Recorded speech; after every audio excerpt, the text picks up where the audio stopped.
બ્રિજેશભાઈ પટેલ, સરસ ગામ. અમારા ગામમાં છેલ્લા 70 થી 80 વર્ષથી તમે જોવો છો કે આ પરંપરા ચાલી આવી છે.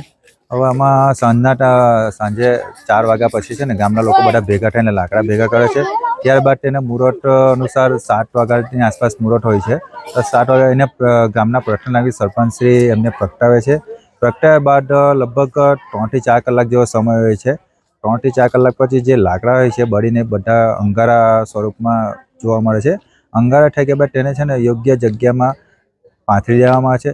અને ત્યારબાદ ગામના વડીલો, ગામના અન્ય લોકો, ગામના નાના છોકરાઓ અમારા જે ગામ તળાવ છે, ગામ તળાવ નજીક જ છે, ગામ તળાવમાં સ્નાન કરે છે. ગામ તળાવમાં સ્નાન કરીને આવ્યા બાદ તેમાં અહીંયા હોળીની આજુબાજુ પ્રદક્ષિણા 7 ફેરા ફરે છે.